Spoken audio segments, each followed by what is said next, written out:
let's start looking at the best practices for conducting human subjects research. So we're going to talk about the definition of GCPs and do a research team review. We're also going to discuss research activities, and I know that the handouts that you have here also talk about reviewing a regulatory binder and what needs to go into a regulatory binder.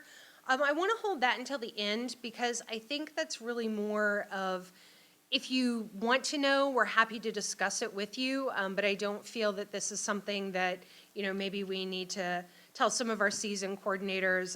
Kathy's very familiar about regulatory binder, so we're happy to go through that with you. And if you want to stay afterwards, let us know and we'll go through it, okay? So what are GCPs? You'll hear us say this a few times, GCPs. Good clinical research practices. They're regulations and ethical codes. They're designed to accomplish two things. First of all, to protect the rights and welfare of human research subjects, and secondly, to ensure quality and integrity of the data obtained from research.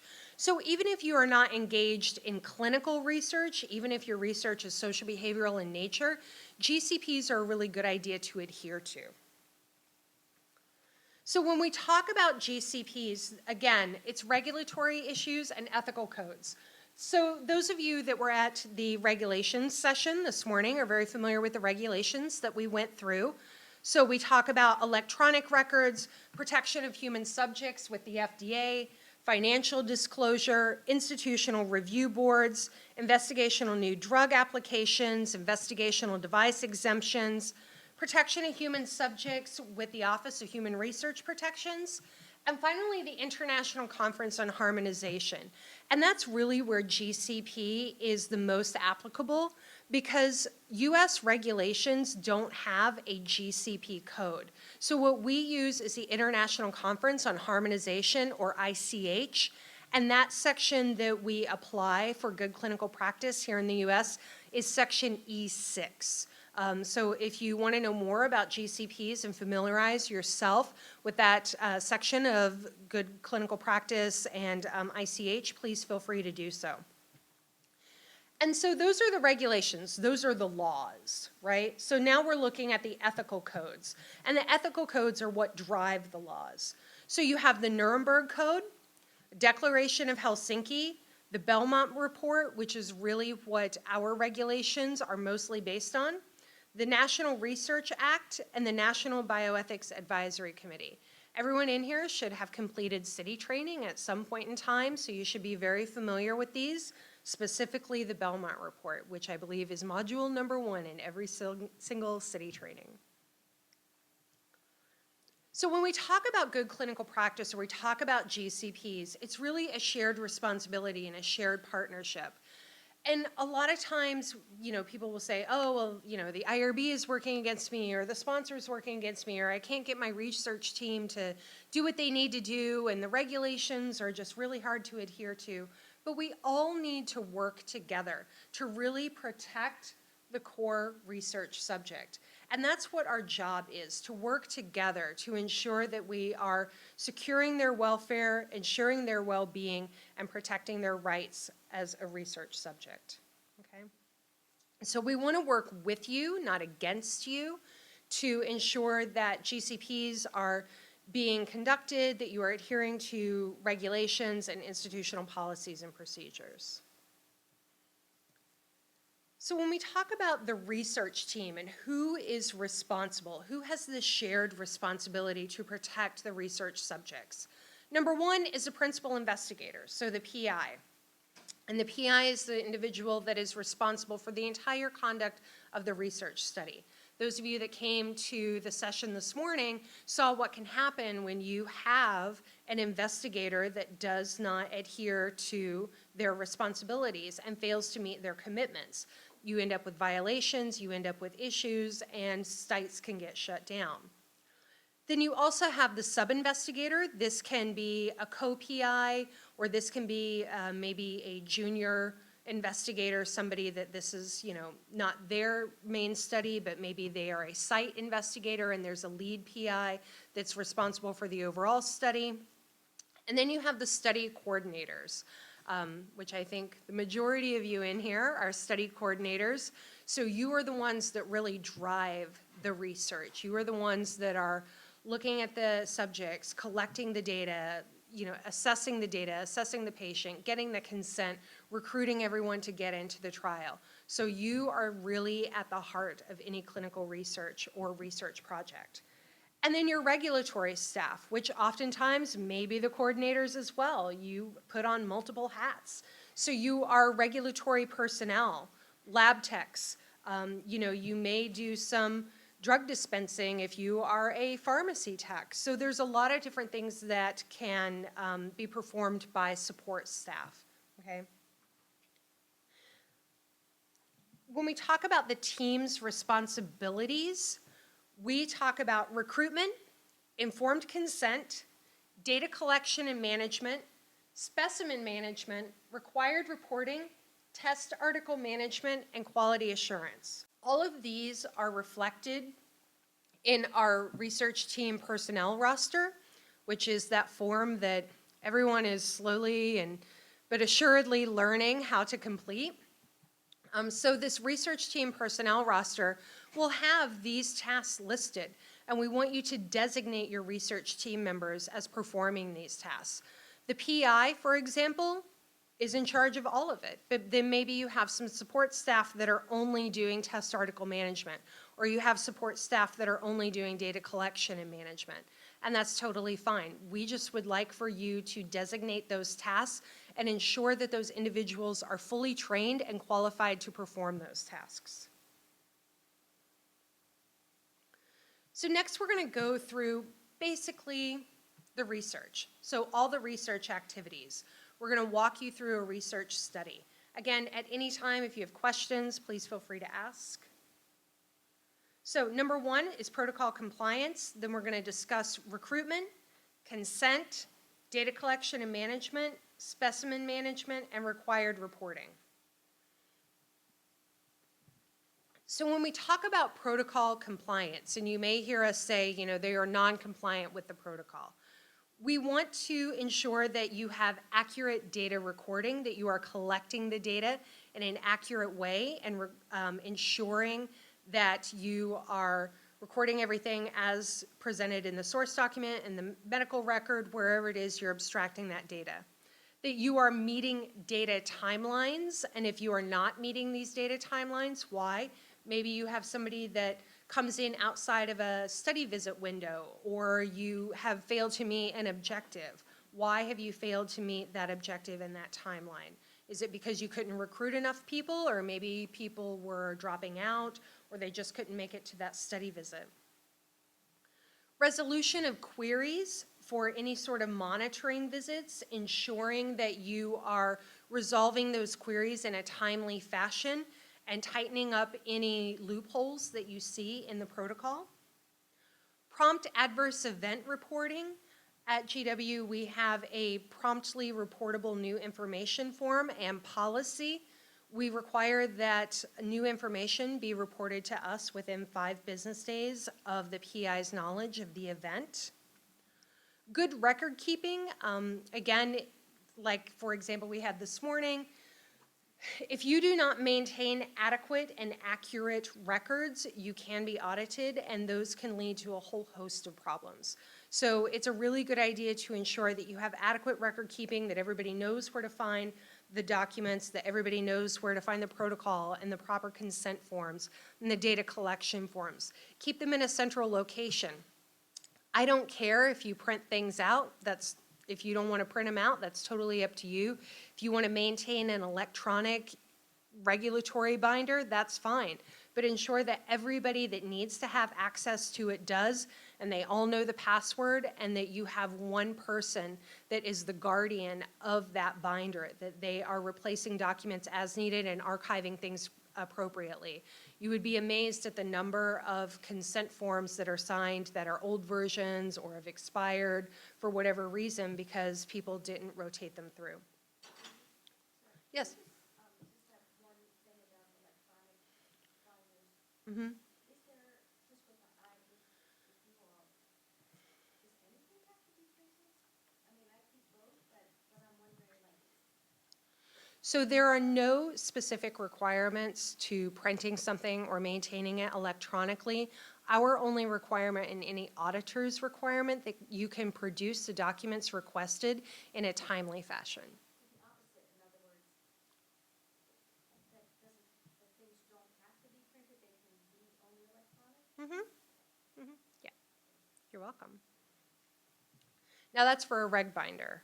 You know, some monitors may want you to print things out, but in my experience, I think an e-file is totally fine. And if you want to give access to a monitor to that e-file that they can go through and ensure that you have all your documentation, then that's totally appropriate in my eyes. So good segue, Jenny. Working with auditors and monitors to ensure that you are providing them with the documents that they need. If you are going to be audited by a federal agency or have a federal agency inspect you, please let the IRB know so we can work with you to ensure that you have all the documentation that you will need for that inspection. Meeting recruitment targets, this is important to maintain data integrity. It is also important that you do not over-recruit because that can actually increase the risk to participants if your study gets stopped for non-efficacy or you have determined that, hey, maybe your product is really good and you do have a great drug product and your study gets stopped, then we want to ensure that you're not recruiting after that fact.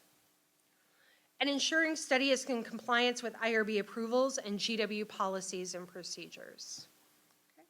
So that's what we mean when we talk about protocol compliance. So if you are non-compliant with the protocol, basically everything that you tell us that you're going to do, then that might be an issue. So recruitment. Every study starts at recruitment, right? Actually, recruitment and consent go very much hand in hand. They are the peanut butter and jelly of the research world. So when we talk about recruitment, we want to ensure that you are recruiting ethically and that you have ethical goals. So minimizing the risk and maximizing the benefits, that you are protecting vulnerable population, and you are enhancing scientific validity. So what does this mean? This means that you are just not out recruiting whoever says, yes, I want to be in your clinical trial. We want to ensure that they are meeting the specific inclusion and exclusion criteria and that you're not just trying to meet a number, that you are meeting a number that is scientifically valid and that you are meeting a number that you told that the IRB, or excuse me, that you told the IRB you would meet. So if you have study populations that are multiple in your project, let's say you have women, men, and children, and you said you're going to recruit 10 women, 10 men, and 10 children. If you have 12 women, then you've obviously violated your protocol, okay? And that might put those additional women at risk, okay? It also may not be good for your scientific validity. So we want to know in your applications and in your protocols about your target populations. Are they going to be patient populations or are they community-based? So a lot of times when you are dealing with a specific population and you're looking at a drug or device trial, you want to look at a patient population, but are they your patients? Are they the patients of the PI? How are you going to mitigate any sort of coercion or undue influence on those patients? Or are they community-based? Is it a community that is always being researched? For example, we have a lot of people that want to do surveys with GW students. Why? Because they're easily accessible. They're right here. So we actually try to control the surveys that go out to GW students and try to limit it to GW in-house research. So if another organization were to come to GW and say, I want to send a survey to your students, we're actually, and when I say we, I mean the university as a whole, we would favor a GW faculty member over an outside faculty member conducting that research within this setting, because you don't want to overburden populations. So we want to know, are your populations currently available? How are you going to get to them? Are they inpatient? Are you going to make rounds on a floor? I did a study like that one time where we had to actually recruit them and consent them before they were discharged.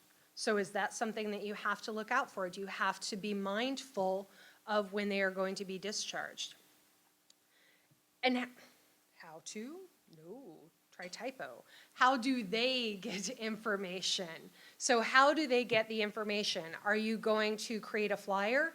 Is this going to be something that you are putting in a newspaper? Are you creating a web ad or a Facebook page? So we want to ensure that everything that you're doing has an ethical goal with the recruitment. When we talk about advertising, we want to ensure that you are obtaining IRB approval prior to distribution.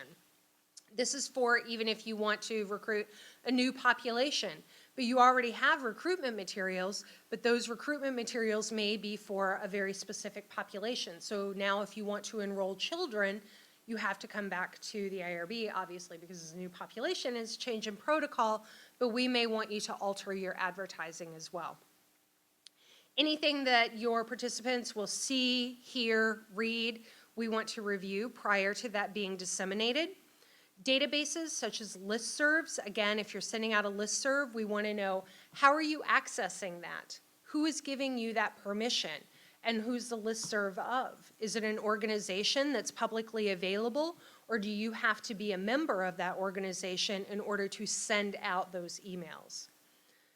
Facebook, Twitter, or other social media, this is something that we've been seeing a lot lately. People want to create Facebook pages to recruit people, get people to like them, to join those Facebook pages, which is fine. But our concern with using those types of methods to recruit is that breaching any sort of privacy or confidentiality of the participants that like those pages? So those are things that we would be asking you about during the review process. You know, how are you going to control who is a member of your Facebook page or your Twitter handle? How are you going to receive Twitter followers? Who are these individuals? Print ads, such as used in the Express or radio ads, these are also very common methods of recruitment. Community outreach, including physician offices and clinics. These are probably the most commonly seen ones for medical faculty associates. I was just over here, I saw an ad in the ladies' restroom for a study. And I said, oh, that's nice to see, you know, posting it in the restroom. But it was recruiting women. So, hey, great place to, you know, post it. So are there any others that anyone can think of that you would recruit from? Places that I'm not thinking of? No? I think we about covered it, right? All right. So when you are creating your recruitment materials, it's a good idea to utilize some of your inclusion and exclusion criteria. Because number one, you don't want a huge influx of individuals and you're trying to screen everybody out, right? So you can use checklists. I worked on a study one time where we had a separate recruitment protocol.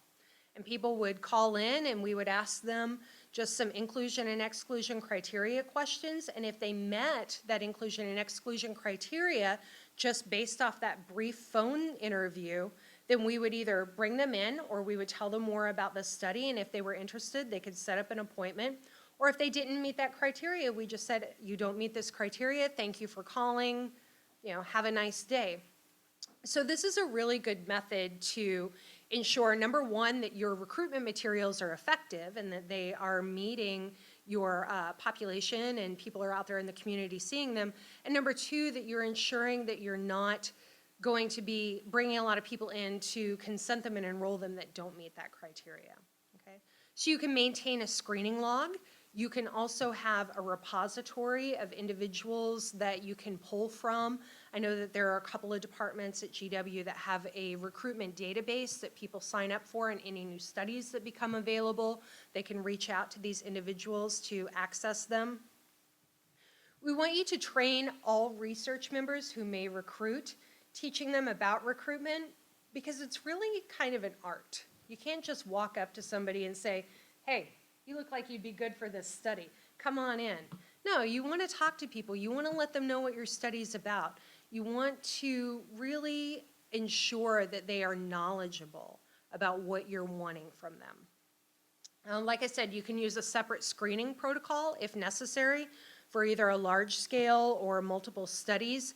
And I think this is really important, especially in, I'm going to kind of pick on infectious diseases because that's where I came from. In the infectious disease department, they may have multiple studies that people could be eligible for. So if you screen them and you do a screening protocol and you get all their information, then you can shuttle them off to those particular studies that would be the best fit for them.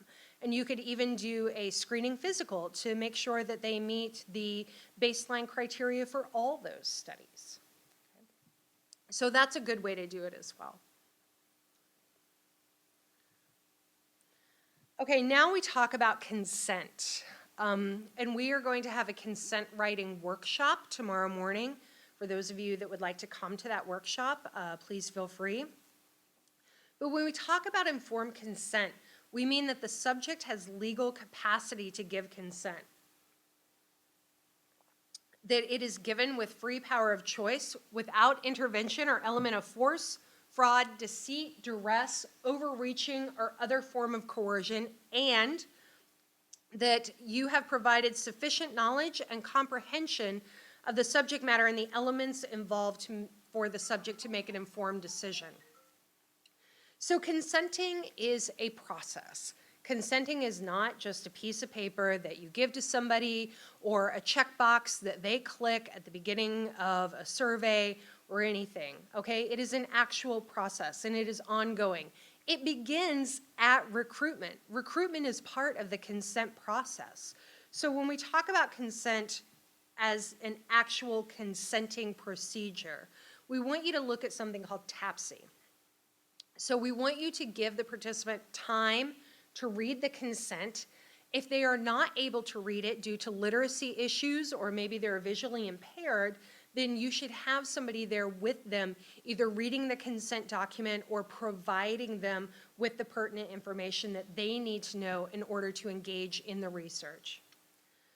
You must give the participant time to ask questions and receive appropriate explanations. This has to occur prior to all study-related procedures, and a copy of the signed form should be provided to the subject. Now, although this is not a requirement per the federal regulations, it's always good practice. And since this is the good clinical practice, this is what we are going to encourage you to do. It's a good practice to have an investigator or the designee sign the consent document as well, and to provide that participant with a signed copy of the consent. Okay? If you've not received a waiver, documentation of consent. If you have, then don't worry about that. We want you to ensure that the person obtaining consent has been trained and designated to do so. I find that oftentimes people can just give someone a piece of paper and they say, okay, well, I consented this participant.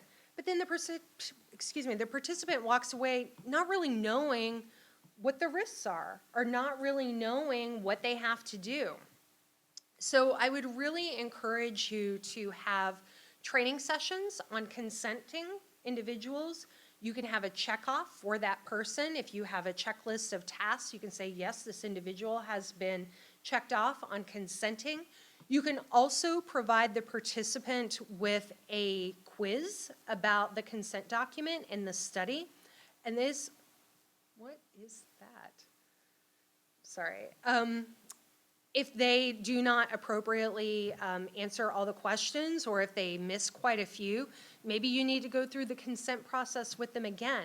This is especially important for clinical trials that involve maybe a lot of medical jargon or words that may not be easily understandable or comprehensible to people. So I think that it's a really good idea to have that checklist and to have that little quiz, just a knowledge assessment. And it doesn't have to be long. It could probably just be maybe, 10 questions, and they have to, pass with an 80%, okay? Document the consent process at the beginning of participation and continued consent for each study visit. So when you are consenting someone, make a little progress note. Maintain that progress note with the individual's chart. So say you consented them today, you can say September 15th, 2015, I consented, MN, subject MN, and their subject number 12345, no questions or concerns. Copy of the consent document was signed and provided to participant. And that's just really all that you need. And then when Melissa comes back in for her next visit, maybe her visit is September 25th. You say September 25th, you don't have to review the whole consent, say, spoke with participant, they agreed that they are here for research visit and wish to continue the research study. So it can be a really simple thing that they verbalize to you, but that you document. And this is important on studies that have multiple visits, okay? This way that you are going through the entire consent process and not just that one time. So consent at each study visit could be verbal. It doesn't require additional signatures, but like I said, it's always a good idea just to get that verbal agreement from them. This is also important if you are doing a follow-up over the phone, and you could say, I'm calling about this research study. I just wanted to make sure that you're still interested in participating. Is it okay if I ask you questions? If they say yes, then go ahead and continue. If they say no, you say thank you for your time and hang up and withdraw them, okay? You could probably ask them a few follow-ups like, can we still maintain your data from this point backwards? So when is reconsenting required? If new information becomes available that could impact the risk and voluntariness of the research, you might want to reconsent the individuals. If a subject is enrolled as a minor and then reaches the age of majority, you have to reconsent that person. If a legally authorized representative provided initial consent and the subject is not able to provide their own consent, then you would consent that participant when they do become able to provide their own consent, or you reconsent the LAR and just ask them to re-sign, okay? At any of these stages, subject may refuse and withdraw, so they don't have to agree to participate when you reconsent them. And I know that that's been an issue for some studies, but unfortunately that does impact the voluntariness. So when we talk about new information, what we're really talking about is anything that would be risky to the participant, or maybe some of their study documents were lost and you report it to them. And that's something that we have to, that the IRB has determined that they need to be reconsented for if they wish to continue. Or maybe there's a whole brand new version of the consent document that changes the study procedures and the duration. Those are the sorts of things that we would want you to reconsent. So when you are putting together your applications, we want you to detail in that section in the IRB application who will obtain the consent. This is also something that you can put in your documentation. Who provided the consent? Was it the PI? Was it a study coordinator? Was amount of time sufficient? So how much time did you give them to consent and to decide that they wanted to participate? Maybe you sent a consent document home with them to review with their family members, and they're going to return at a later date to sign it. Were all questions addressed? Did they have any questions? Did the subject receive all materials necessary to make an informed decision? Is there a brochure that you need to give them to help them make that decision about a disease process? Were all conflicts of interest disclosed? So we want you to put that in your consent document as well as verbalize it if there is a conflict of interest on the part of the investigator or the study coordinator. And was the subject provided with a copy of the consent? So these are all things that need to be addressed in your progress note or in your documentation note. So here's an example of that. So in your progress note, you put, consent version 8/30/2015 was reviewed with subject by team member ABC. Process took approximately 20 minutes to complete with questions about study procedures, risks, benefits, and schedule reviewed thoroughly. Subject had few questions, but was instructed to contact research team member ABC if any future questions or concerns arose. copy of signed dated document, and study brochure with schedule was provided. And then you would initial and date it there.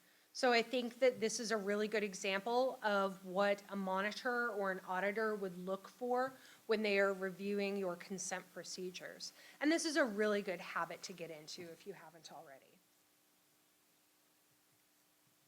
Common issues that we at the IRB and the auditors would see with any sort of consent process. So problems. Presentations of materials could vary from person to person.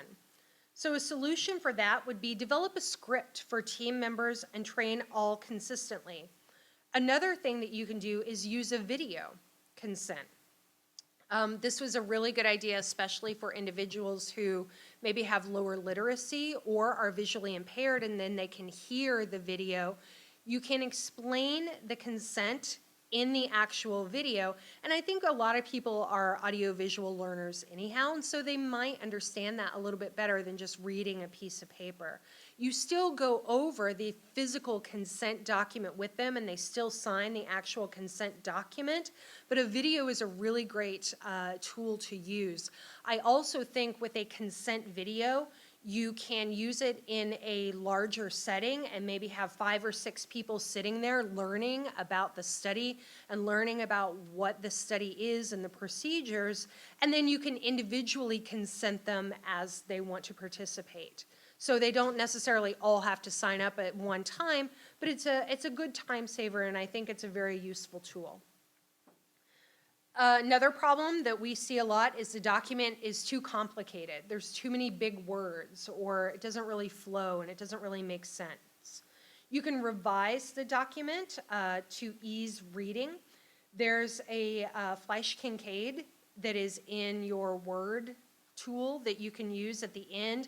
It'll give you the reading level and how many words per sentence and what's the readability of it. It gives you the grade level. We try to keep study documents at 8th grade reading level approximately. I realize that sometimes there's a lot of documents out there that you just can't get to an 8th grade reading level, regardless of how hard you try. I mean, there's no easy word for, I don't know, some kind of medical procedure. But then that's where you come in, and you explain it to them, and you break it down to them. A subject may hesitate to ask questions. That's another problem with consent. You want to ensure that no person of influence performs the consent. And you can provide them with a list of frequently asked questions. Maybe you notice a pattern and you put together an FAQs, and you can say, even if you don't have any questions now, here are some frequently asked questions that people ask a lot of times, and if you have additional questions, feel free to contact us. That way, maybe their questions were on that list, but they just didn't want to ask them because a lot of people are afraid to speak up. And then finally, verifying comprehension may be difficult. Again, I recommend using a consent comprehension quiz to assess understanding. And I've used these several times, and people, you may think that people would be a little, off-put by them, or maybe they get offended. But really, if you provide them to everyone and you just say, we want to make sure that you know what you're getting into and it's for your protection and not because you're going to be grading it, and really ensure that it's for their benefit that you're asking these questions. Yes, Carly. Also, literacy can be an issue, so 8th grade reading level may be appropriate for a lot of populations, but depending on the community that you're in or the population that you're working with, participants may not be comfortable saying that they, English isn't their first language and they can't read this English consent form that you gave them, or that they can't read at all. And so that's really the place where, kind of having a reading comprehension, or really from the start, not just handing them a document, making it discussion, going through, you don't have to read the consent form to them word for word, but at least kind of touching upon the importance of certain aspects of the consent, such as the risks, the benefits, what the participants are expected to do, the time that it's going to take them to be involved in the study.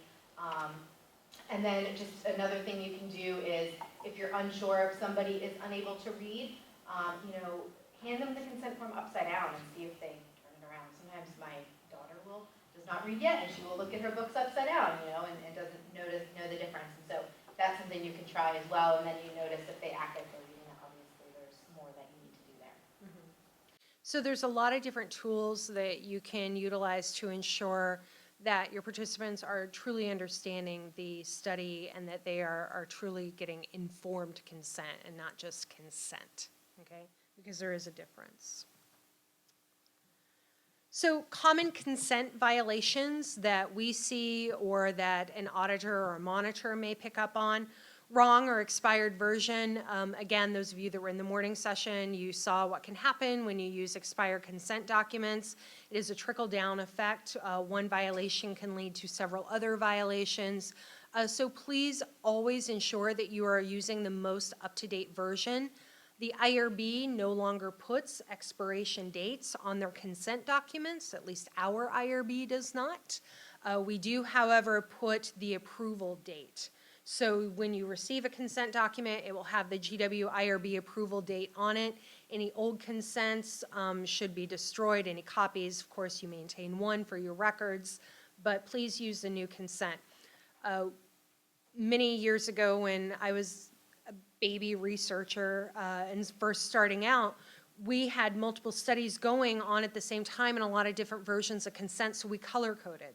And I think color coding for multiple studies is a really good idea. That way you're not accidentally using the wrong version or an expired consent document, or worse, consenting someone for the wrong study in which they're not even eligible for. Yes, Kathy. What's the rationale for taking off the expiration date? The rationale for taking off the expiration date is that there could be multiple versions within that time frame that are approved. And if you're just looking at the expiration date and saying, oh, my consent document expires September 15th, so I can use it September 13th, but it was approved September 13th was the new version. So I think just really it's a version control issue and ensuring that you're always using the most recent version instead of just always looking at an expiration date. Another reason is that continuing review. We do ask you to submit the consent form so that we can ensure that you're using the correct one, but the IRB doesn't need to stamp it each time. We just say that this current version is still applicable, and that way you're also less likely to use an out-of-date version. Shaking things up. Another issue is a document not dated by the subject or the legally authorized representative. We talked about this this morning about backdating. If they forget to date it, if they sign it and forget to date it, put that in your progress note. Then the next time they come in, they can put the date on it and they can put a little initial next to it. Date of person obtaining consent does not match the subject or the LAR date. Again, this is a problem. You should be signing that document at the same time on the same date that the subject is signing or the LAR is signing. The person obtaining, yes, Dr. Napolitano. What if the person puts the wrong date on the consent, just they didn't know the date and they put the wrong date? If they put the wrong date on the next time they come in, if it is a multiple visit study, they can certainly correct it at that time, and you can put it in the progress note that they erroneously put. Why dates don't match That can be why dates don't match. And so long as you're recognizing that and documenting that, for the most part, an auditor or a monitor won't have an issue with it. It's just if it's really, because usually 1 or 2 days, we're pretty forgiving about that. But if it's like a week that has gone by, then that's going to be an issue. Yeah. Right. Yeah. No, you're not going to IRB jail if you put the wrong date on something and say you put today September 16th instead of the 15th. We're going to kind of have a little bit of understanding about that. But if you were to date it, a week from today or a month from today exactly, then that's going to be a problem for us. After the participant, ideally before they leave the study visit, verify that the date's correct. If you notice it afterwards, then in your progress note for that consent process, make a note in there specifically, which I think was what Courtney was referring to, that it was noted that the participant dated, put the incorrect date, and that you will have them initial it next time and make note that it was the correct date. And then obviously, if study procedures are occurring that day, we could often look at the other procedures that are taking place and see that they took place on that day, and it would, that would provide additional verification that that's the day that the participant was in there. And Just another reminder is the subject has to make the correction. Right, not- right, absolutely, yes. Anything that was put in an error by the participant, they should be the ones to update that change and make that change. You should not be doing that for them. Dating it for them. So if they Right. leave the date blank, don't date it for them, because auditors will come in and look at the handwriting, look at the pen use and things like that, and people have gotten in trouble for that where it looks like they're dating for the participant. So again, just add it to your source note that they didn't date it. You'll ask them to date it with the date the next time they come in, and then you can update your progress note. So the person obtaining consent doesn't sign, same issue. Maybe they just forgot or they didn't initial. If you have a consent document where they require you to initial on every single page, I've seen that a lot of times, people missing those pages and getting dings on them. I think a lot of IRBs are kind of moving away from that now for that very reason, because it's an additional burden and it doesn't really protect the participant anymore. No copy provided. If you don't provide them with a copy, that is a protocol violation. Not documented in the progress note, while not a violation, is something that is strongly encouraged. If you have missing pages, that could be a potential violation or deviation, especially, again, if they have to initial on every page, and it turns out you're missing page 4, and guess what? That was the page that all the risks were on. Then obviously they are missing that. And a lost consent. Mm-hmm. So we do get questions from researchers, well, the consent forms take up a lot of room. Can I just tear off the last signature page and store that in the participant binder? And you cannot, because then we don't know what information the participant's been given. And so you really do need to have that full document for your files. Mm-hmm. Yeah. Save it, save it, save it. We know it does take up a lot of room, but trust me, it's going to be a lot better off in the long run. And finally, a lost consent. That does happen from time to time. You misplace a consent, you lose it, you don't know where it is. This is something that needs to be reported to the IRB right away with our promptly reportable new information, especially if you are consenting someone in the field and the data that you're collecting is of sensitive information and it has their name on it and the fact that they are participating in a research project. This is one of the reasons that we discourage including subject ID numbers on consent documents because of these lost consents. So just really let us know, and then the next time you see that participant, get the consent. However, it may be a one-shot deal, and you've lost that consent form. Again, this is something that needs to be reported. If you have collected other identifying information, try to reach out to that individual to get a consent re-signed by them. If they decline to re-sign, then I would consider them withdrawn from the research. Anything you'd like to add for that, Carly? No? Yes, Jenny? When you said avoid putting the ID number, you're talking about the medical record number of the institution as opposed to the serial ID number for the study itself? Yeah, the subject ID number for the study itself. You don't want that. Participant ID. Yeah, the participant ID, we discourage it because they can get lost, and that's actually sort of would make it part of a code link. And so you're linking them I can see why the together. medical record number, if you're using the patient population here, but Mhm. if you were trying to double check that there was a consent form. So for example, say you have a group of, you're in the field and you have paper documents. On the consent form, you have the participant's name, say it's an HIV study. So the participant's name is now associated with having HIV. But then you might have a separate questionnaire that goes through other risky behaviors such as, drug use, incarceration, things like that, where if that was lost in the field and the additional data collection forms did not have the participant ID on them, then you wouldn't necessarily be able to link that person's name to that exact data. And so by putting the participant ID on that consent form, if both those documents are lost, then you've created that code link there to say that Joe Smith here is participant 1234 and 1234's data is this. And so it really kind of makes it less secure, basically. So what we would recommend is keeping the code link in one secure location. If you're out in the field, ideally on some type of password protected tablet or something like that you could automatically upload to a secure server and not actually maintain that link, or just have that link in your red binder which only stays in one specific place, and that's the only place the code link exists. And I know it's a practice of some sponsors, so if you're working with a sponsor and they require it, then they require it, and that's fine. Like I said, and Carly mentioned, it's just something that we discourage, but if it is required by your sponsor and that's something that they want to do, then that's okay. We're not going to fight that. Yeah. Your question from earlier about electronic records and paper records, when you think about this, our consent is a paper document with their signature. Do we need to keep that paper document, or can that be scanned and saved to keep for our records? We kept the paper copy, but it's something we've talked about just in terms of finding it and keeping track. Is it? So I think it's really, it depends, which is our favorite phrase at the IRB. I think a lot of it is really subject to the institution itself.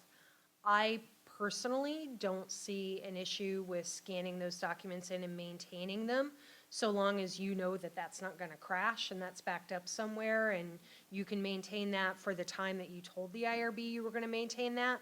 I know that other institutions have other ideas, but I think speaking for GW, I don't think that we would have an issue with that once that's signed and scanned in.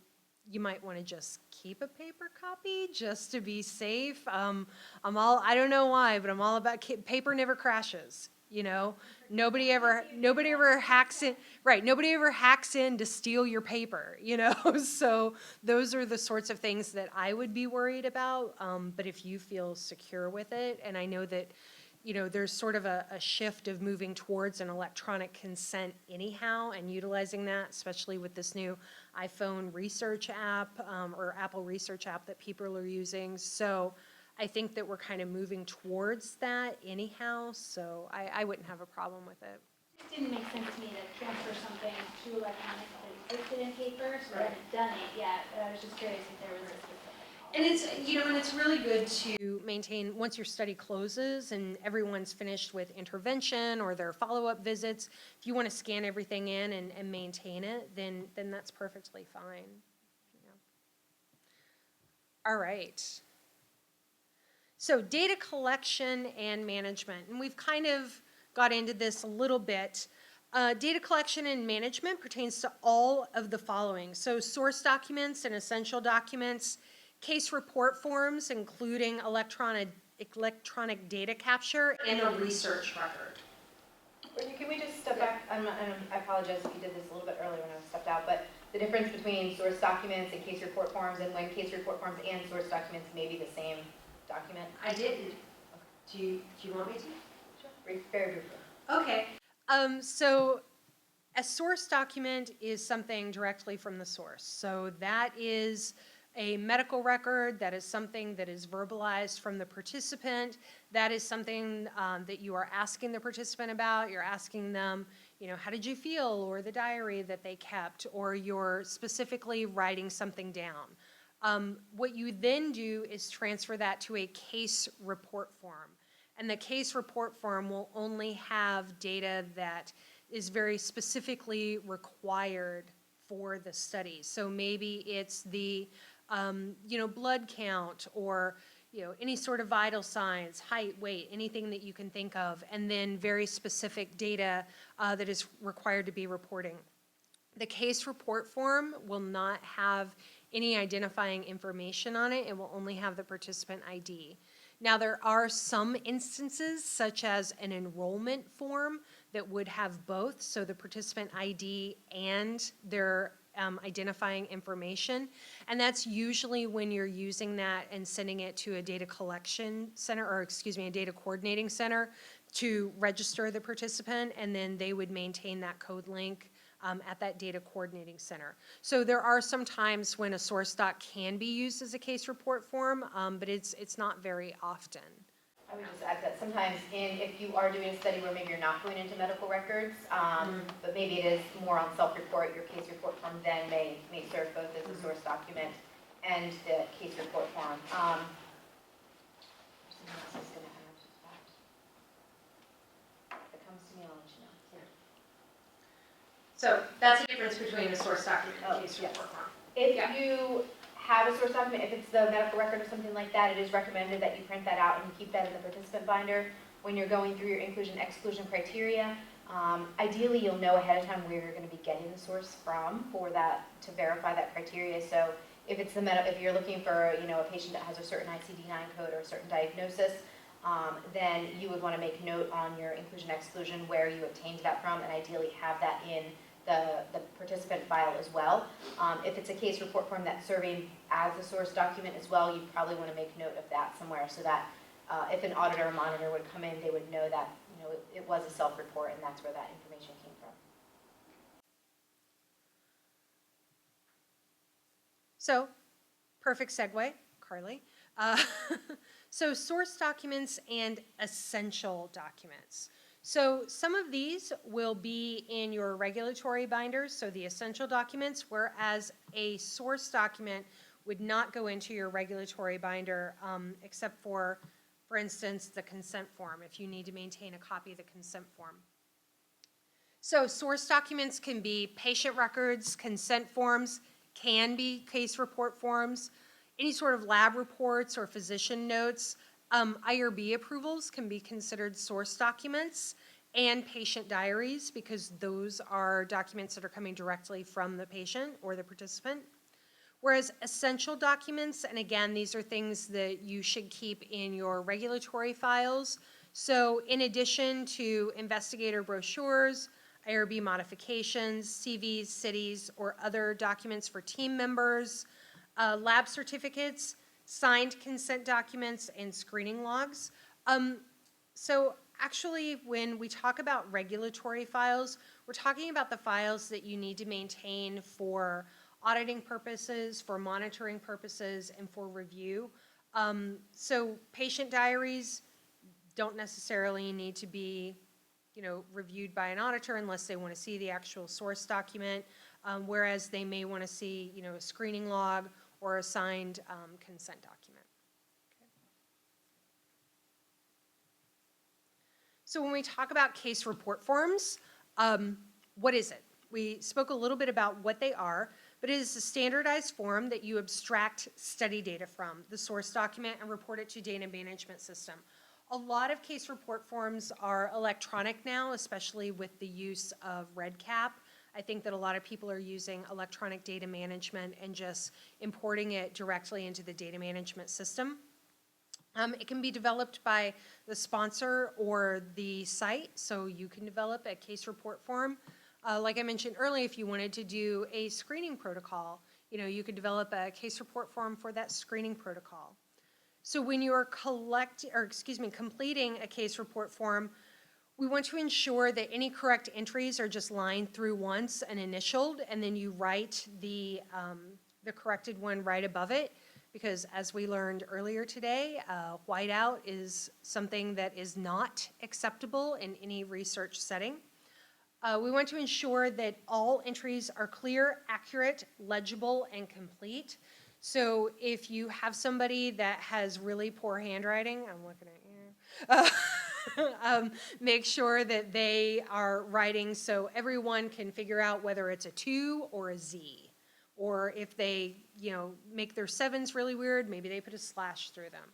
So make sure that it's something that everyone is going to be able to read. And ensure that all sections are completed at the time of the study visit or as soon as results are available. Because you don't want to forget some information, or you don't want to lose information. Or, like I said today, if you write stuff on your hand and you don't record that right away on a case report form, you're eventually going to have to wash your hands, and that information is going to go away, okay? So make sure that you are recording it as soon as possible. So when we talk about a research record, we want you to keep this separate from the medical record. So a medical record and a research record are two totally different things. And if I'm not mistaken, the hospital requires you to include a copy of the consent document with the medical record. Not anymore. That used to be a thing. I was told that they don't keep it and they Okay. throw it away. I used to leave them when I would have them Yeah. for patients, and I was told that they don't keep them. They just Okay. throw them away, so Okay. I quit giving it to them. Okay. I think at some point in time, GW Hospital did require that, but no longer. But there may be some institutions that do require a research record to also be included with the medical record. I know that ICH requires any research record to be reported with a medical record. However, here we don't do that.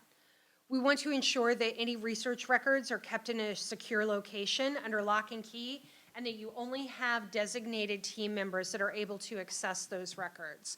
So if it's somebody that's just coming in and maybe doing recruitment, they don't need to be in those research records. They don't need to see that screening log.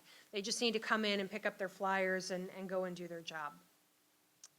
It must be made available to auditors or monitors at all times and within a reasonable time frame.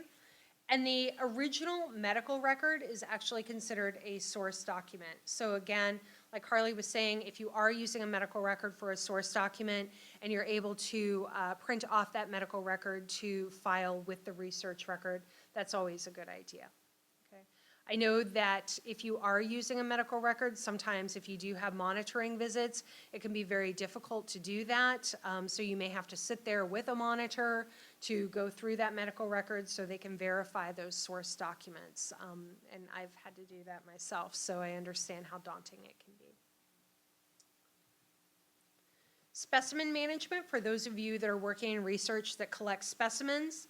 So specimens really protect the rights and safety of subjects, because if you're collecting blood to test to make sure that a drug is working, that's going to protect your participants. That's going to protect their rights and safety.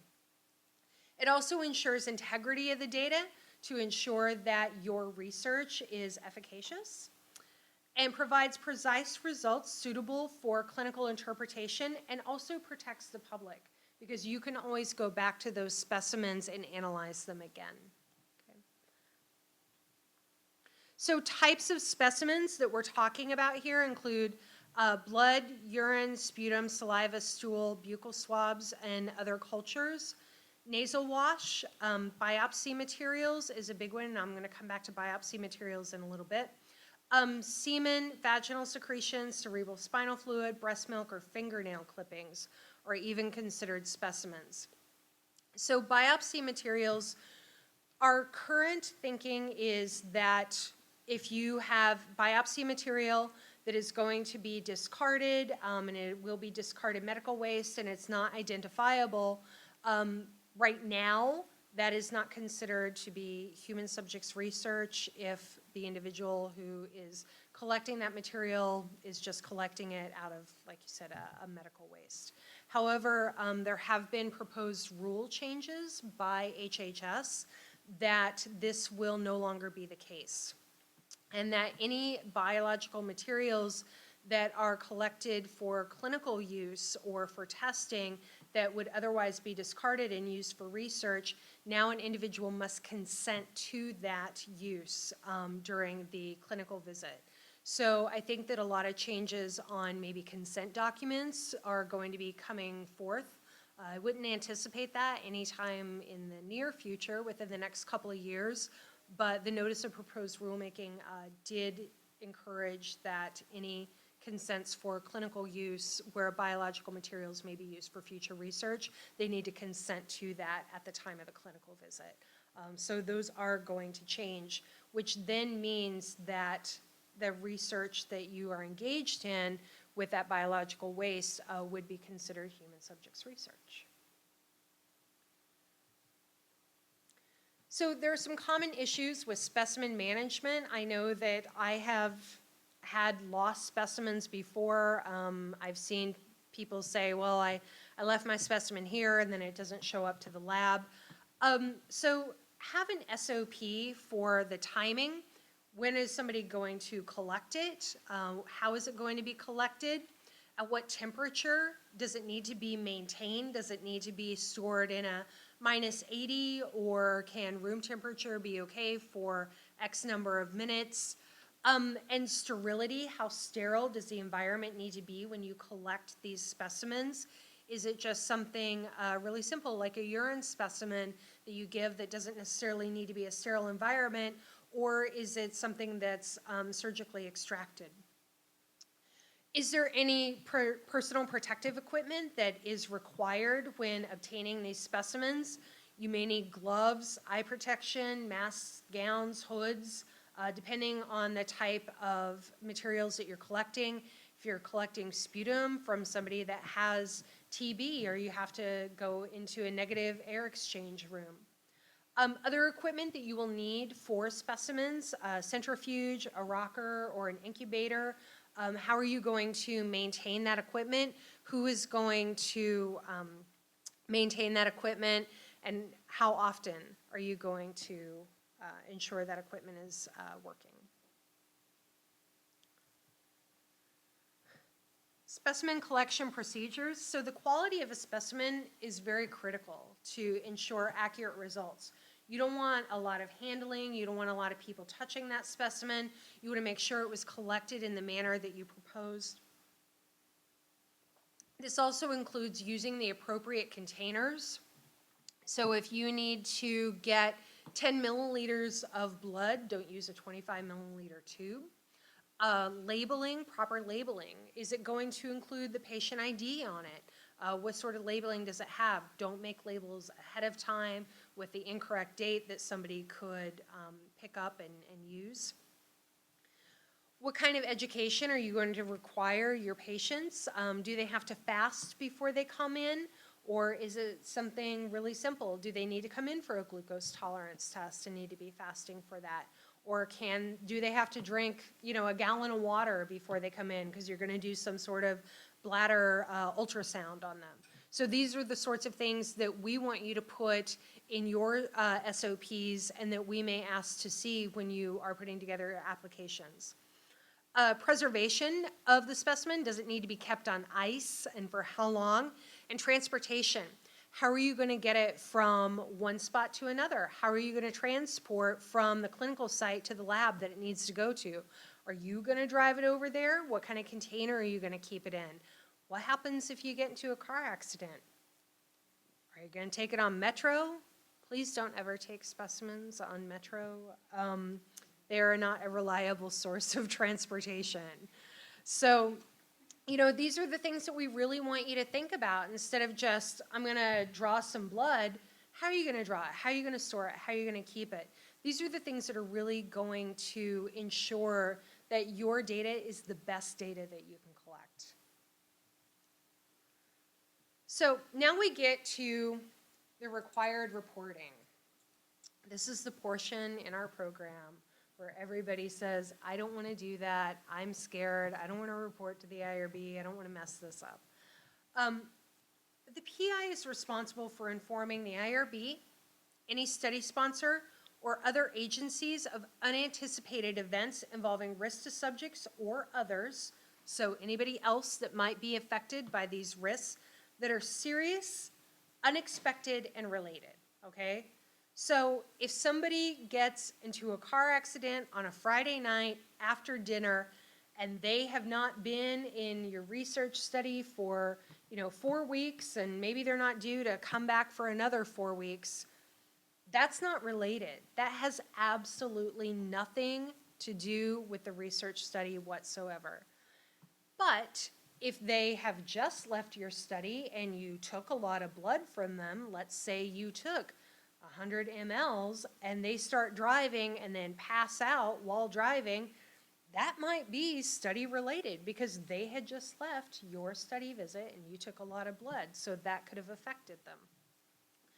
So when we talk about, I kind of went backwards here, so since I went to related first, let's go back up to unanticipated. So unanticipated would be unforeseeable at the time of its occurrence. So a lot of things that we have with unanticipated relate to breaches of confidentiality.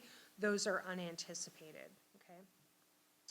And so finally, moving back up the line, unexpected. So specificity and severity are not accurately reflected in the informed consent document, investigator's brochure, or package insert. So basically, this is something that's completely out of the blue. You had no idea that this was anything foreseeable at all. So unexpected, unanticipated, and related. These are the events that we want to know about. And Courtney, it's Yeah. or, right? So it's any of these, or is it, so if it's an unexpected event, and unanticipated and related, you want to know, or is it unexpected or unanticipated? All three, It's so all three. they have to be all three to be reportable. So it's kind All of three. unexpected / unanticipated, and related. So if it's not related, you don't want to know about it. And it's not just related, it's possibly, probably, or definitely related. Okay, that's helpful. Using the right conjunction. Yes, that's just clarifying. So, I kind of went over this a little bit, but unanticipated, unforeseeable. You don't have a crystal ball. You didn't know it was going to happen. Related to study procedures or subjects. It's not limited to physical harms. Again, I talked about the most common would be breach of confidentiality. So emotional harms, something that is unanticipated. All of a sudden, somebody becomes very upset or agitated over the course of the research visit. An unanticipated problem could involve a social or economic harm. Maybe the individual got, fired from their job because they were participating in research. So it doesn't always have to be a physical or a psychological harm to be unanticipated. So unanticipated problems that do not involve adverse events but must be reported are listed under these federal regulations. So feel free to go ahead and access them there, look them over so you know what needs to be reported to any agency or sponsor. Typically, if you do submit a problem report and Dan looks at it and we determine it is an unanticipated problem involving risk participants or others, then that is something that either is presented to the IRB committee or we may be able to handle it in-house, but then those do, if you have federal funding, do need to be reported to the federal agency. And that is something that we would take care of, but you may need to notify your sponsor if it's sponsored. So unanticipated causing risks to subjects or others, a death, life-threatening experience, prolonged hospitalization, participant or significant disability, ORT. My spell check was not on that day. Or incapacity, or a congenital anomaly or a birth defect. Okay, so these are things that could be unanticipated. Right? Other events, again, we talked about unresolved subject complaints. That could be an unanticipated event. Maybe somebody complained to a coordinator or someone else, and you didn't know about it or you didn't report it to the IRB. And so it was really unresolved. Breaches of confidentiality, unauthorized use or disclosure of protected health information. This is a big one that is actually quite reported to the FDA and to OHARP. Loss of study records, this happens. It's happened to me, so it can happen to you. You can lose study records. I fortunately was able to relocate mine after it was reported, and we retracted that report. Disappearance of study drug. Again, these are things that happen. Research staff misconduct affecting the research. Incarceration of a subject. We have a very specific policy about unexpected incarceration, so we're happy to work with you if a participant does become incarcerated. And if you wish to continue with the research, then that means your study is a study that involves prisoners. So that's something that we would have to re-review at that time. Injury sustained by research staff related to the study. If they get stuck during a venipuncture, that's something that can happen. Higher than expected volume of subject dropout rates, or higher than expected volume of adverse events or protocol deviations. This is something that we may need to come in and do an education visit with you. Suspension of a PI's medical license. This can happen and something that you need to be on the lookout for. This is why it's always a good idea to have 1 or 2 MDs on your staff. Complaint from a subject involving an unanticipated risk that cannot be resolved by the research staff, and maybe you have to bring in a third party to discuss this with them. Any others that we can think of that might be unanticipated? Sean? We have like long-term longitudinal follow that they just come in when they die. I don't need to be reporting it. What are they dying from? Disease process? Yeah, life. They're dying from life. Honey, we're all dying from life. Yeah, I mean, if they expire due to study process or age or whatever, if it's unrelated, then we don't need to know about it, okay? But like I said, if they come in, you take a blood draw, they pass out on the bus and, somebody robs them, then that's something that we might need to know about, but yeah. All right, so moving on to protocol deviations and violations. So protocol deviations are something that are pretty minor. They, again, are an unanticipated event. Maybe it's something that you don't really see is going to increase the risk to participants or others, but it is something that you need to note nonetheless and put in your research records. It's a good idea to maintain a protocol deviation log, because while we don't require you report it to us, there are some times that we would want you to report it at an annual review. And so it's an always good practice just to maintain that, and then if you need to submit it at annual review, let's say you have a bunch of withdrawals. People withdraw all the time from study, or they're a loss to follow-up. It happens. You don't need to report that to us as a problem, but just keep a log of it and submit it to us at continuing review. And sometimes if you're seeing repeated deviations over and over again, then you should reassess the protocol, potentially submit a modification to try and alleviate that deviation. And we're talking about study windows here. If it is a long-term study or a follow-up study, make sure you build windows into your protocol and think what's truly reasonable. You want to make sure you're accounting for weekends, you want to make sure you're accounting for weeks where holidays fall, so make sure you give yourself those windows. And then, like Courtney said, if it's a one-time deviation and it's not going to affect participant safety, you don't need to report it. But say somebody needs to come in, say it's a drug study, and they're supposed to come back in on a Monday to get their next set of drugs for the next 2 weeks. If they don't show for that week and they're off study drug for a week, then that might be a risk to that participant, and maybe you should notify us immediately. So study outside of a visit window, if it doesn't affect anyone else and maybe they were just on vacation and they're kind of a little bit further along in the study and it's not going to affect them or anyone else, that's not necessarily something that you would need to report to us. Failure to report a withdrawal of a subject in adequate time. So if a sponsor requires you to report something to them of a withdrawal of a subject, but you don't report that to them in time, that's really a deviation for them, not for the IRB. Or use of expired recruitment materials. When we say expired, we mean that a flyer was put out after the study was expired and you're still recruiting, even though a study is expired, but maybe you're still in the process of getting it reviewed.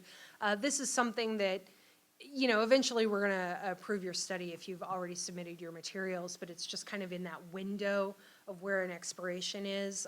These are kind of like not big deals, all right? But we do want to know about them, and it's a good idea to keep track of them. So the difference between a deviation and a violation is a violation is a big deal.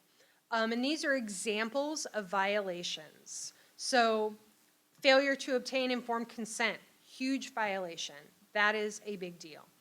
Informed consent obtained after the initiation of study procedures, omitting a study procedure required by the IRB or the approved protocol, performing a procedure that's not outlined in the IRB approved protocol. So if you just wanted to get a little bit of extra blood or a little bit of extra urine just to be safe, you can't do that.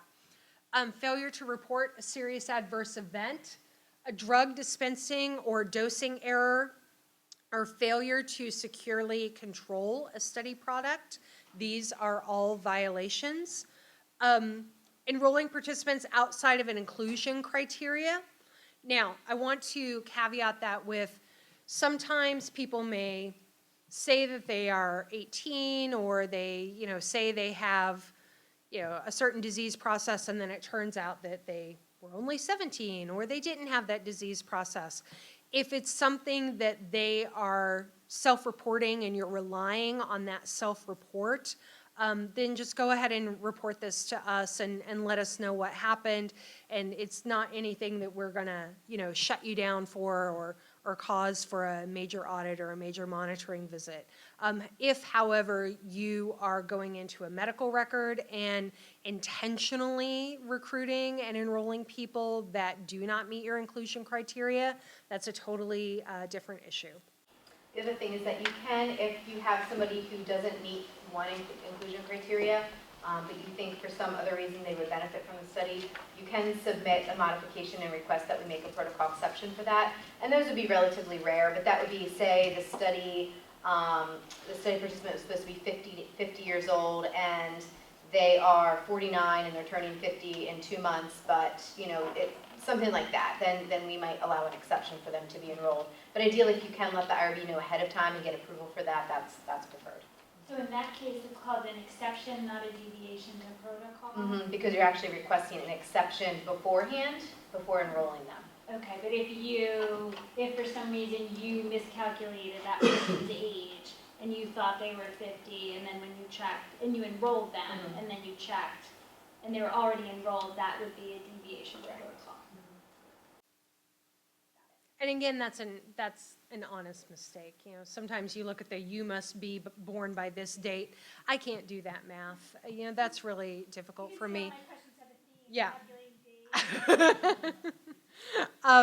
So failure to follow a safety monitoring plan, if you do have a safety monitoring plan or data safety monitoring board requirements. Again, study visit outside the window if it does affect the rights and welfare of the participant or others, and use of an unapproved consent form. So if you make changes to a consent form and we did not approve that, and you go ahead and use that consent document, again, these are all kind of big no-nos, right? So if you do have a protocol deviation, or a violation, or there is a serious adverse event, or anything that falls under our promptly reportable new information policy, let us know. Use the form. Submit it to us within 5 working days of your knowledge of the event. Let us know what's going on. You may have to modify the study or consent if it's warranted.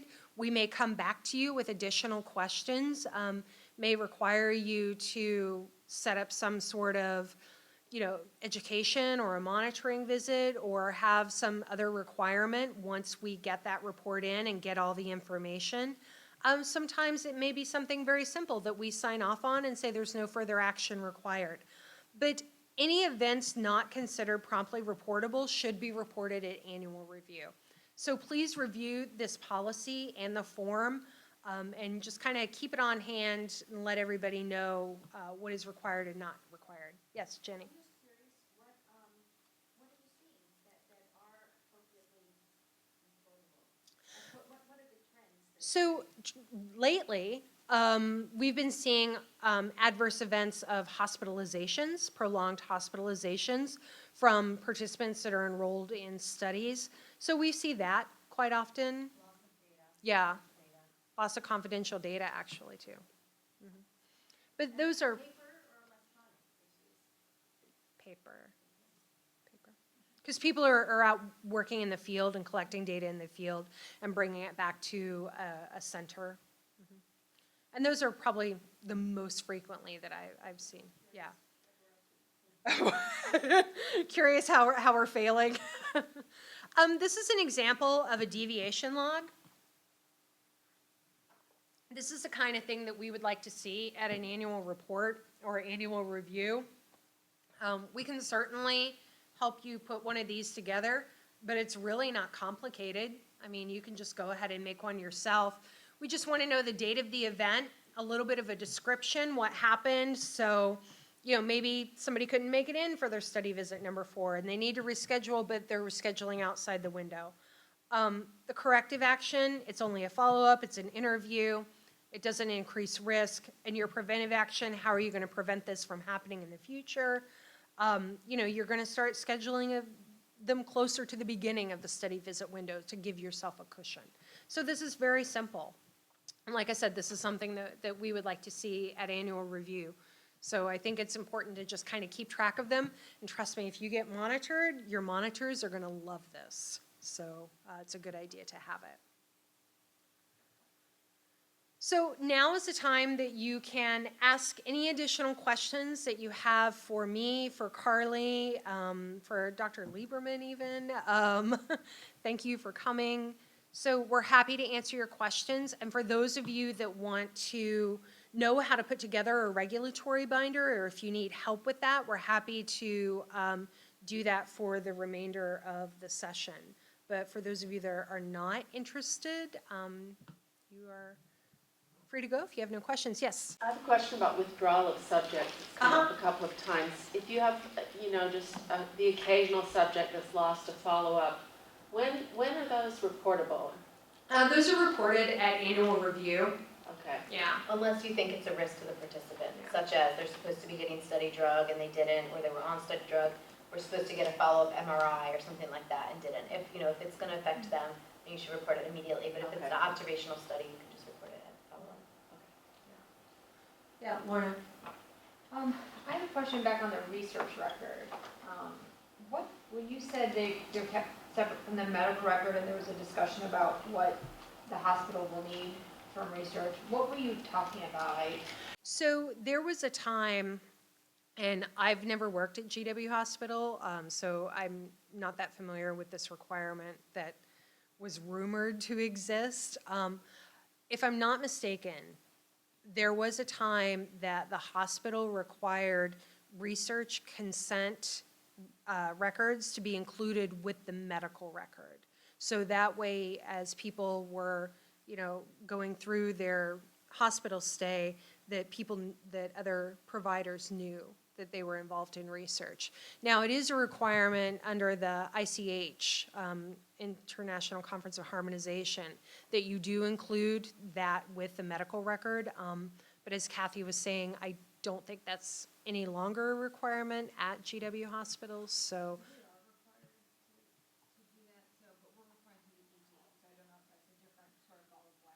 Okay. And it may be departmental. It may be a department thing as well. So again, having never worked at the hospital, I can't really speak to that. And I think that a lot of these procedures were put in place, several years ago and maybe have just never been updated. Yeah. But if your department requires you to do that, by all means, go ahead. So long as you're letting the participant know that it will be part of the record. Any other questions? Just to add, one other thing that might be reportable that we didn't touch on is if an investigator is conducting a study and maybe all of a sudden there's an adverse event, you would report that to us. But the investigator can always temporarily suspend a study. So if there's a concern about a risk to participants, it's ideal that the investigator suspends the study until the IRB reviews it, rather than the IRB coming in and saying, hey, we have some serious concerns that other participants might have some issues as well, we're going to suspend it. If the investigator would suspend the study, you could report that as an unanticipated problem as well. Or if a sponsor suspends the study because maybe now they've done a data safety monitoring review and they've realized there's more adverse events than they thought, or they've realized that there's no clinical equipoise in the study anymore, that they realize one treatment works more so than the other, and so they're going to stop the study because it's no longer there's no beneficence to the group that has, maybe one of the study drugs or something like that. Okay. You had mentioned documenting the consent process in some type of study database. Is that something that you require as an IRB, or you just think is a really good idea? I think it's a really good idea. Okay. It's something that's encouraged but not required. But it is a good idea for good clinical practice, and then that way you always know what's going on. If other documents are lost and you can't find that consent form, you can always go to that progress note and see that, this person was consented, so they should have a copy, or you should have a copy somewhere. And that's always, just good practice. I like to call it, if you didn't document it, it didn't happen. I have a question following up on the investigator stopping the study. Is that also, could that pertain to investigator stopping delivery of a program per an individual participant? If that person has new information, but yet we haven't been able to get in contact with them. Let's say they had an injury, but they haven't reported it to us. And so sometimes we think about, do we stop delivering that program until we get more information from them? How would that be documented? Is that a separate form or Say an probably on annual the- on the- review? If you're gonna just stop that one participant, I think it depends on what the study is. If it's just, if it's a interventional program that is just providing education or connection to services or something like that, that would Rather than increase. a drug delivery. Say that again? Rather than, in comparison Right, to a drug exactly, delivery. exactly. Right. If you don't think it affects the risk of participants, then you could just notify us at continuing review. If it is something that would affect the risk, then notify us immediately. Makes sense. Well, thank you everyone for coming, and I hope I will see you tomorrow morning at our consent writing workshop. And if not, please come tomorrow afternoon to our international research panel discussion. I think it's going to be really, really informative. We have some great panelists that are going to be coming, and it's a nice mix of biomedical and social behavioral research. So I think it's really going to be exciting and informative, and I am very thankful to all the panelists for agreeing to participate.